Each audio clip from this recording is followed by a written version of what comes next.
Shalom. First and foremost, I'd like to give all honor, glory, and praise to Yahawah, Ba'ashem Yahawashi, peace and blessings to the hopeful elect. This is brother Aaron, and today, brothers and sisters, we're going to jump into a quick little class concerning understanding a day. So let's jump into it. The dividing of a day.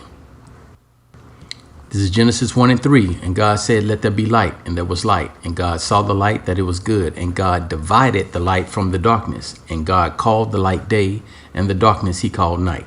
And the evening and the morning were the first day. So what we want to do, we want to focus in on the word divided.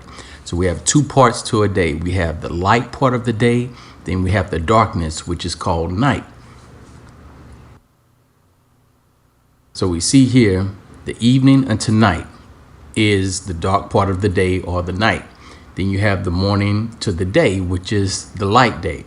So these two 12-hour periods consist of a 24-hour complete day. This is John 11 and 9. Yahawashi answered, "Are there not 12 hours in the day?" Now he's speaking of the light part of the day.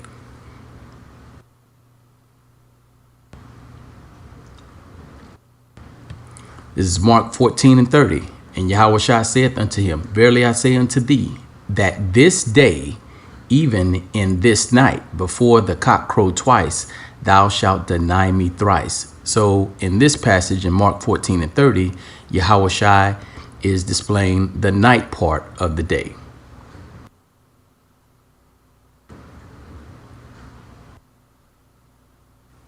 The evening. Genesis 1 and 5. So we see here the evening and the morning were the first day. So the evening, which we all know is the beginning of the darkness or the night. So let's get a New Testament precept.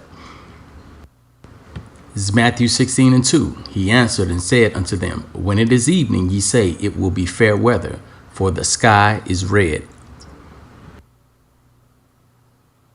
This is your evening sky. The beginning of a day. So we start the beginning of a day off with Genesis. You always have to go back to the beginning to find out what the order was, how the order was set up according to Yahawah.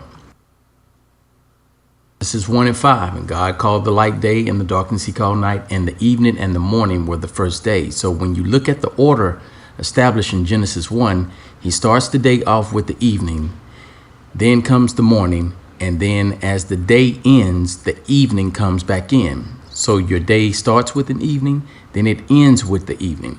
So subsequently, if it ends with the evening, that evening will start the next day. So we see from Genesis 1, 8, 13, 19, 23, and 31, the same process from Genesis 1 and 5. The evening and the morning was the first day. The evening and the morning was the second day, and so on and so forth. So we'll jump down here to Genesis 1 and 31. And God saw everything that he had made, and behold, it was very good. And the evening and the morning were the sixth day. So like we say, we always want to go from the old to the new, bringing out these precepts. So let's bring out a New Testament precept for this Genesis 1 and 31. 15 and 42. And now when the evening was come, because it was the preparation, that is the day before the Sabbath. So the evening was come, and that was on the preparation, which is the sixth day.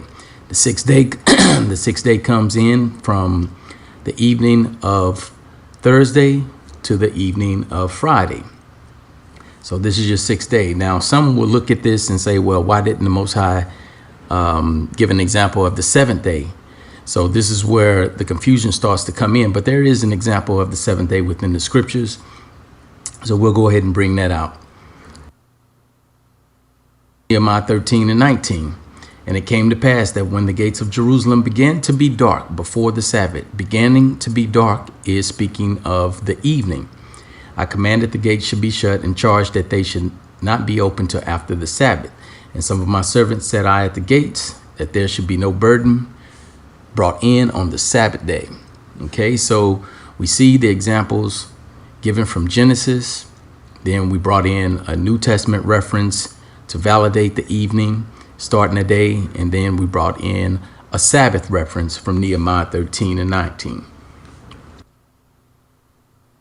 Understanding a day through the Passover.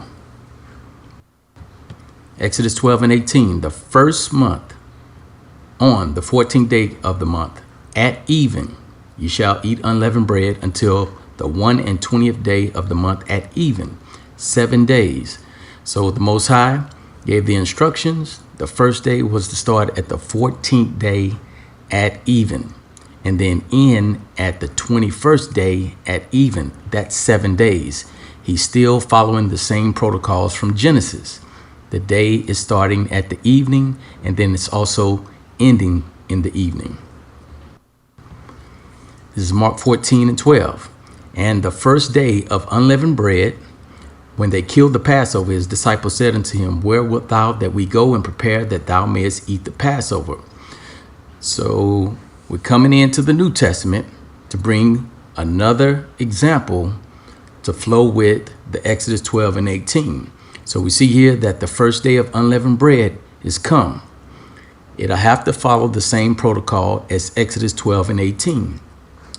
At even is when the first day of unleavened bread would start. So let's bring out the rest of the precepts. Mark 14 and 27, and Yahawashi saith unto them, all ye shall be offended because of me this night.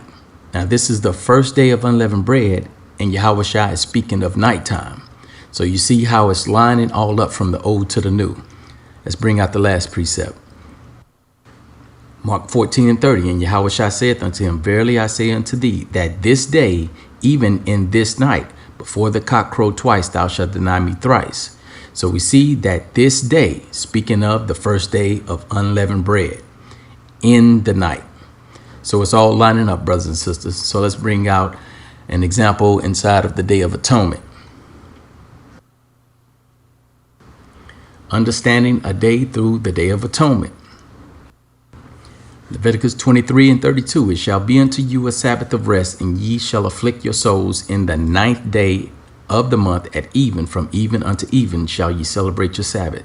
So it's following the same protocol as the Genesis, likewise with the Passover. So the 9th day at even until even, that would be your 10th day. So the end of the 9th day will begin your 10th day, and then the 10th day will end at even. This is Leviticus 23 and 27. Also on the 10th day of this 7th month, there shall be a day of atonement. So we see that 9th day of the month at even, from even unto even, is the 10th day. The law concerning a dead body. This is Numbers 19 and 14. This is the law when a man dieth in a tent. All that come into the tent and all that is in the tent shall be unclean 7 days. And every open vessel which hath no covering bound upon it is unclean. And whosoever toucheth one that is slain with the sword in the open fields, or a dead body, or a bone of a man, or a grave, shall be unclean 7 days. And for an unclean person they shall take of the ashes of the burnt heifer of purification for sin, and running water shall be put thereto in a vessel.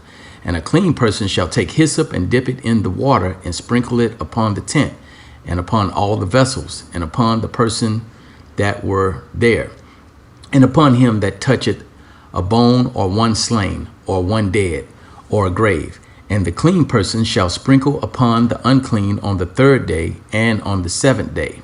And on the 7th day he shall purify himself and wash his clothes and bathe himself in water, and shall be clean at even. So why is it showing that he shall be clean at even? Because that's the beginning of the 8th day. So the law concerning a dead body states that you shall be unclean for 7 days. So obviously after that 7th day would begin the 8th day, which is why in verse 19, after the 7th day, he shall be clean at even. Okay, so all of these are lining up with the Day of Atonement, with the Passover, and likewise with Genesis. So let's move on. the light day and the first day. Now, this is what is bringing confusion to brothers and sisters concerning the Sabbath. For those who believe that the Sabbath begins in the morning time. So let's go into it. So the light day, this is the part of the day, speaking of the morning to the daytime.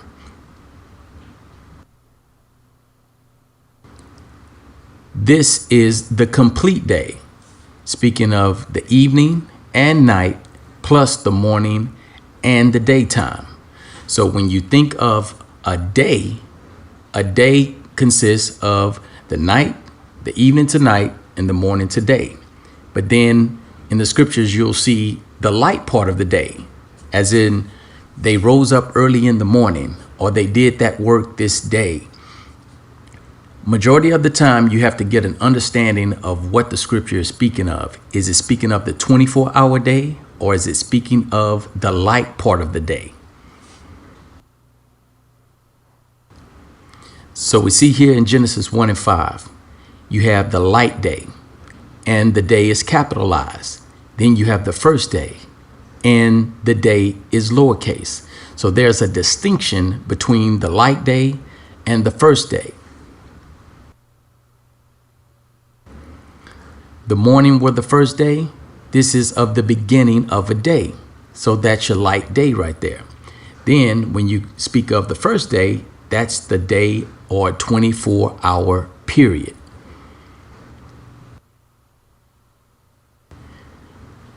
Now this is Matthew 28:1. Now this is the one that's bringing a lot of problems for individuals who believe that the Sabbath begins in the morning. So they'll read Matthew 28:1.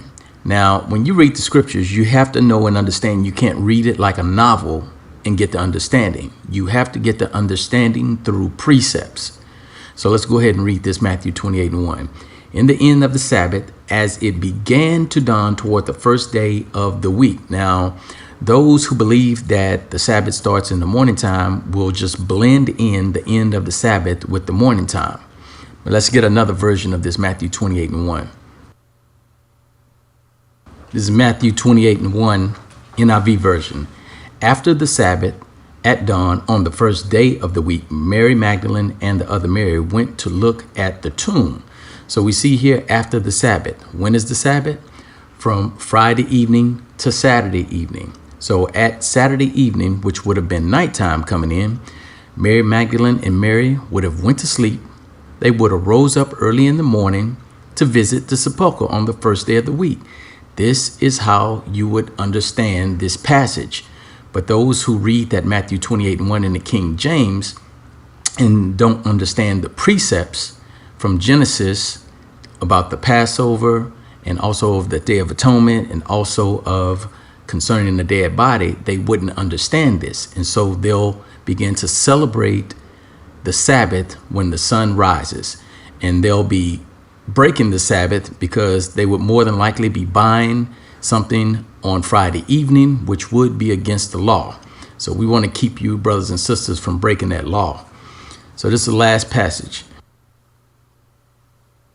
This is Psalms 119:104. Through thy precepts I get understanding, therefore I hate every false way. So brothers and sisters, this is how you get the understanding of these scriptures, through the precepts. Understanding a day summary. A day is divided into two parts. The light part of a day is called the day, and the dark part of a day is the night.